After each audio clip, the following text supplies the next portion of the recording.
जब भी दवाइयों के प्रोडक्शन की बात होती है तो इंडिया की वर्ल्ड वाइड तीसरी रैंक आती है, जो ग्लोबली मेडिसिन की सप्लाई के लिए 20% मार्केट कवर करता है। लेकिन खुद इंडिया में जितनी भी मेडिसिन सोल्ड की जा रही हैं उसमें से 20% मेडिसिन नकली हैं।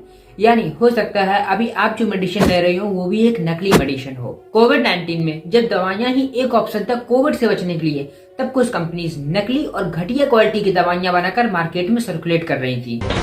मशीन से बनती दवा की गोलियां, इसमें जो टैबलेट है वो लाखों की टैबलेट्स खुले कंटेनरों में पाई गई हैं, जो कि अनहाइजीनिक कंडीशंस में भी पाई गई हैं।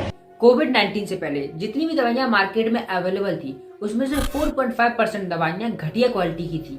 लेकिन कोविड-19 आने के बाद यानी 2020 और 2022 टाइम पीरियड के बीच में घटिया क्वालिटी दवाइयों का रेशियो 4.5% से बढ़कर 47% तक हो गया है। इस वीडियो में हम क्या डिस्कस करने वाले हैं, इसके लिए आप इस टाइमलाइन को देख सकते हैं।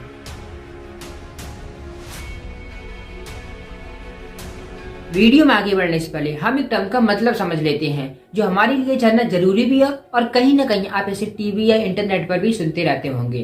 Counterfeit medicine. तो काउंटरफीट ड्रग्स या काउंटरफीट मेडिसिन ऐसी मेडिसिन होती हैं जिसे किसी अनऑथराइज्ड कंपनी ने बनाया होता है। ऐसी कंपनीज किसी रजिस्टर्ड कंपनी के ओरिजिनल मेडिसिन को कॉपी करती हैं और वो सब कुछ कॉपी करती हैं जो एक ओरिजिनल मेडिसिन के रैपर में लिखा होता है। ऐसी मेडिसिन में एक्टिव इंग्रेडिएंट्स मौजूद ही नहीं होते हैं, और अगर एक्टिव इंग्रेडिएंट्स मौजूद भी होते हैं तो वो एक ऐसे इम्प्रॉपर रेशियो में होते हैं जिससे लोगों की डेथ भी हो जाती है। तो अब एक एक करके इन टाइमलाइंस को डिस्कस करते हैं और ये समझते हैं कि ऐसी नकली दवाइयां हमारे मार्केट में सर्कुलेट कर रही हैं और क्यों हमारी गवर्नमेंट कुछ नहीं कर पा रही है। ये है फार्मास्यूटिकल डिस्ट्रीब्यूटर्स राहुल कयाल और संजय जलान, जो कटक में अपना बिजनेस रन कर रहे थे। जब पुलिस ने इनके फर्म पर रेड की तो तेल्मा एम और तेल्मा 40 मेडिसिन बहुत ही बल्क में पाई गई। इन दोनों ही मेडिसिन का इस्तेमाल हाई ब्लड प्रेशर और क्रॉनिक कार्डियोवास्कुलर डिजीज के लिए होता है। इन दोनों ही मेडिसिन पर लिखा हुआ था manufactured by Glenmark pharmaceutical limited. और जब पुलिस ने इन दोनों ही मेडिसिन की मैन्युफैक्चरिंग के बारे में पता किया तो पता चला ग्लेनमार्क फार्मास्यूटिकल लिमिटेड ने इस बैच की दवाइयों की कभी मैन्युफैक्चरिंग ही नहीं किया, यानी ये दोनों ही मेडिसिन काउंटरफीट थी। इवन ये तो 1-2 महीने पहले का केस है। हाल ही में इंडिया की मैदान फार्मास्यूटिकल लिमिटेड द्वारा भेजे गए कफ सिरप से अफ्रीका के गाम्बिया देश में 66 चिल्ड्रन की डेथ हो गई है और बहुत सारे किडनी फेलियर के केसेस भी आ रहे हैं। Gambia now recalling Indian-made cough syrups that have been linked to the deaths of over 66 children. ऐसा नहीं है ये केसेस पहली बार आया है। 7 लाख लोगों की डेथ सिर्फ फेक और स्पीरियस ड्रग्स लेने की वजह से होती है। हो सकता है अभी आप जो मेडिसिन ले रहे हो वो भी एक फेक मेडिसिन हो। तो पॉइंट अब ये आता है, आखिर अनरजिस्टर्ड कंपनीज मार्केट में फेक मेडिसिन को कैसे सेल कर रही हैं? क्यों हमारी गवर्नमेंट कुछ नहीं कर पा रही है?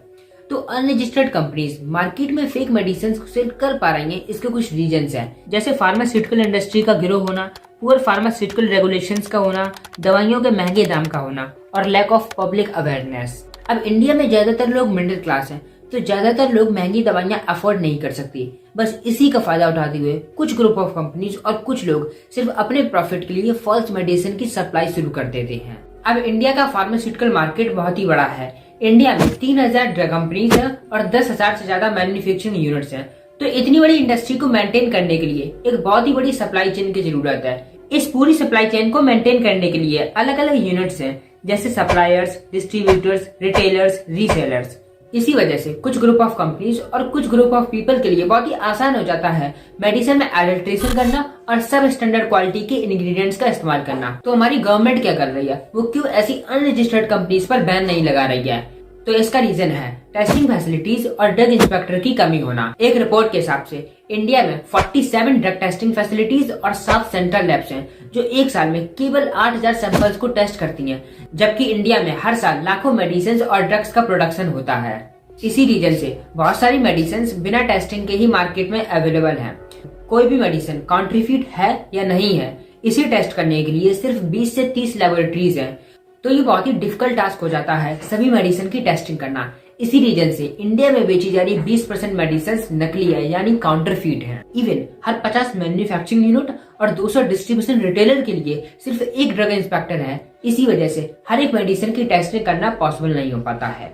यूएसए, जापान, यूरोपियन यूनियन, इन कंट्रीज में काउंटरफिट मेडिसिन का मार्केट शेयर 1% से भी कम है। वहीं अफ्रीका, एशिया और लैटिन अमेरिका जैसी कंट्रीज में काउंटरफिट मेडिसिन का मार्केट शेयर 20% से भी ज्यादा है। कुछ कंट्रीज में काउंटरफिट मेडिसिन का मार्केट शेयर 1% है, वहीं कुछ कंट्रीज में काउंटरफिट मेडिसिन का मार्केट शेयर 20% से भी ज्यादा है। इसका रीजन है प्रॉपर तरीके से सप्लाई चेन का मेंटेन करना।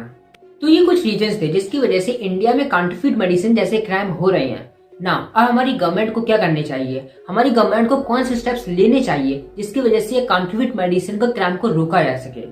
तो इस पूरी सप्लाई चेन के लिए एडवांस टेक्नोलॉजी को अडॉप्ट करना चाहिए। जैसे गवर्नमेंट को हर एक मेडिसिन पर बार कोड को मैंडेटरी कर देना चाहिए, जिससे कोई भी कॉमन पीपल बार कोड को स्मार्टफोन से स्कैन कर सके और इस मेडिसिन की मैन्युफैक्चरिंग से लेकर कौन कौन से इंग्रेडिएंट्स का इस्तेमाल हुआ है पता किया जा सके। इसके साथ ही गवर्नमेंट को ब्लॉकचेन बेस्ड फार्मा इकोसिस्टम बनाना चाहिए, जिसमें suppliers, vendors, distributors, bottling, packaging, retailers हर एक यूनिट एक दूसरे से कनेक्ट होनी चाहिए और हर एक सिंगल यूनिट पर सभी मेडिसिन पर परमानेंट सीरियल नंबर असाइन किया जाना चाहिए और हर एक सीरियल नंबर को हर एक यूनिट पर स्कैन और रिकॉर्ड किया जाना चाहिए ब्लॉकचेन टेक्नोलॉजी पर। यानी हर एक मेडिसिन का रिकॉर्ड गवर्नमेंट के पास होना चाहिए। यानी जो भी मेडिसिन बनती है उसकी इन्फॉर्मेशन ब्लॉकचेन टेक्नोलॉजी पर होनी चाहिए, फिर चाहे वो मैन्युफैक्चरिंग की इन्फॉर्मेशन हो या फिर कौन से इंग्रेडिएंट्स का इस्तेमाल हुआ है इसकी इन्फॉर्मेशन हो।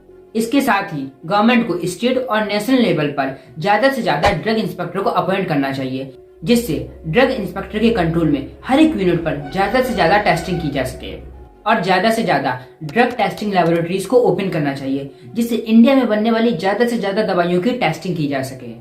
And the last one, government को ज्यादा से ज्यादा नेशन वाइड कैंपेन चलाने चाहिए, जिससे कॉमन पीपल इस चीज से अवेयर हो सके कि जिस मेडिसिन को वो प्रोक्योर कर रहे हैं वो सही है या नहीं है। वैसे गवर्नमेंट इन स्टेप्स को कब लेगी इसका तो पता नहीं, लेकिन ये हमारी रिस्पॉन्सिबिलिटी है कि हम जिस मेडिसिन को प्रोक्योर कर रहे हैं वो ऑथेंटिक है या नहीं है, हमें इस चीज का ध्यान रखना चाहिए।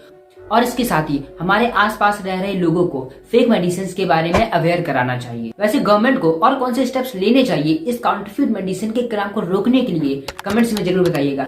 अगर आपको हमारी इन्फॉर्मेशन पसंद आई हो तो आने वाले ऐसी इन्फॉर्मेटिव वीडियोस के लिए चैनल को सब्सक्राइब कर ले। वीडियो देखने के लिए बहुत बहुत धन्यवाद।